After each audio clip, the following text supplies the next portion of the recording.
여러분들의 은퇴 준비, 노후 준비 얼마나 잘 되고 있나요?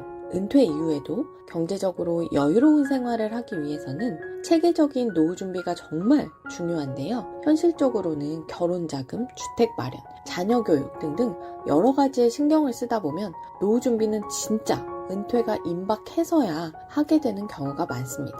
일반적으로 60세가 되면 소득이 끊기기 때문에 가계 손익구조는 마이너스로 바뀌는데요. 최근 통계청에서 발표한 생애주기 적자 추이를 보면 61세부터 시작된 적자 인생이 죽을 때까지 이어지는 걸로 나옵니다. 버는 돈보다 쓰는 돈이 더 많아지기 때문이죠.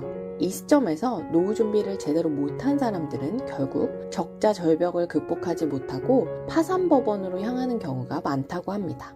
특히나 23년 같은 고금리, 고물가 시대엔 제대로 노후 준비를 못하고 파산 신청한 60대 이상이 더 많아져서 23년 상반기 기준으로 전국 법원에 접수된 개인 파산 신청자의 41%가 60세 이상이었다고 하네요. 파산 신청도 종잣돈 규모가 있어야 가능한 만큼 현역 시절 잘 나가다가 나이 들어서 가난해진 사람들이 그만큼 많아졌다는 건데, 과연 이런 사람들에는 어떤 문제점이, 어떤 특징이 있었을까요? 조선일보 왕개미 연구소에서 미래에셋 투자와 연금센터의 분석을 토대로 노후 파산 예비군의 특징 3가지를 정리했습니다.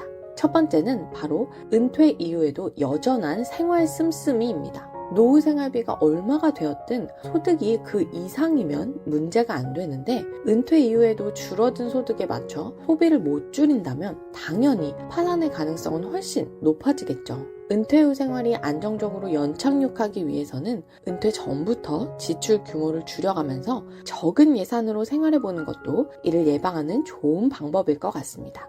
두 번째는 건강하지 못한 생활 습관입니다. 음주, 흡연, 과식, 운동 부족 등과 같은 불량한 생활 습관은 젊을 때는 별로 나타나지 않지만 나이가 들면 직접적으로 건강을 해치게 되는 습관들입니다. 나이가 들면서 병원, 약봉지 등이 일상이 되는데, 생활 습관이 안 좋으면 그만큼 이와 비례해서 의료비도 큰 폭으로 증가하게 됩니다. 의료와 요양에 노후 자금을 쏟아 부으면서 간병 파산 확률이 급격히 높아지게 되는 거죠. 평생 의료비의 절반은 70세 이후에 쓴다는 말이 있듯이 노후의 건강관리만 잘해줘도 흑자 인생을 보낼 수 있습니다. 마지막으로 세 번째는 퇴직금으로 인생 역전에 베팅을 하는 경우인데요. 퇴직금을 일시금으로 받아서 주식이나 부동산 등에 투자했다가 실패하는 케이스입니다. 젊을 때야 투자를 실패하더라도 언제든지 다시 일어설 수 있지만 나이가 들면 패자부활이 더 어려워지죠. 퇴직금은 되도록이면 연금 형식으로 받던가 안정적인 금융상품에 투자하는 것이 바람직한 방향이겠죠.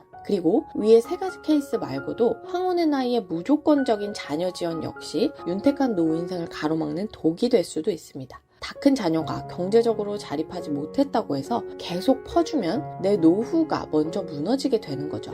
왕개미 연구소에서 20대에서 60대를 대상으로 한 설문조사에 따르면 은퇴 부부가 도시에서 살려면 최소 500만 원 이상은 되어야 한다는 응답자가 40%가 넘게 나왔다고 합니다. 노후 생활비로 월 500만 원을 받는 황금 황혼, 어떻게 준비해야 할까요? 그리고 여러분들 황금빛 노후를 위해서 어떤 준비를 하고 있나요? 노후 준비, 은퇴 준비에 대해 한 번쯤 더 생각해보는 계기가 되셨으면 좋겠습니다. 오늘 제 영상이 도움이 되셨다면 구독, 좋아요로 응원 팍팍 부탁드리고요. 저는 다음 시간에 더 재미있는 생활 속 재테크 이야기로 돌아오도록 하겠습니다. 안녕!